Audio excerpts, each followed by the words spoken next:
নমস্কার বন্ধুরা, আজ আমরা জানবো প্রাচীন ভারতের ইতিহাস পর্ব 3। তো চলুন বেশি দেরি না করে শুরু করা যাক। প্রশ্ন নম্বর 1, সিন্ধু সভ্যতার মানুষ প্রধানত কোন নদীর তীরে বসবাস করত?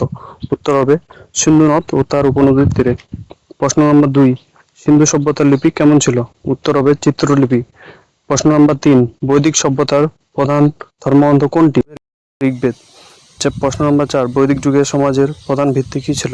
উত্তর হবে পরিবার। প্রশ্ন নম্বর 5, বৈদিক সমাজে পুরোহিত শ্রেণীর নাম কী ছিল? উত্তর হবে ব্রাহ্মণ। প্রশ্ন নম্বর 6, মহাবীরের আসল নাম কী ছিল? উত্তর হবে বর্ধমান। প্রশ্ন নম্বর 7, অশোকের ধর্মলিপি কোন ভাষায় লেখা ছিল? উত্তর হবে প্রধানত প্রকৃত ভাষায়। প্রশ্ন নম্বর 8, অশোক কখন বৌদ্ধ ধর্ম গ্রহণ করেছিলেন? উত্তর হবে কলিঙ্গ যুদ্ধের পর। প্রশ্ন নম্বর 9, গুপ্ত যুগকে কেন সোনালী যুগ বলা হয়? উত্তর হবে সাহিত্য, বিজ্ঞান, শিল্পকলা ও অর্থনৈতিক উন্নতির জন্য। প্রশ্ন নম্বর 10, আর্যভট্ট কে ছিলেন? উত্তর হবে বিখ্যাত গণিতজ্ঞ ও জ্যোতির্বিজ্ঞানী। প্রশ্ন নম্বর 11, ফাহিয়ান কোন রাজার শাসনকালে ভারতে এসেছিলেন? আপনাদের যদি প্রশ্নের উত্তরটি জানা থাকে তাহলে অবশ্যই কমেন্ট বক্সে জানাবেন। ধন্যবাদ।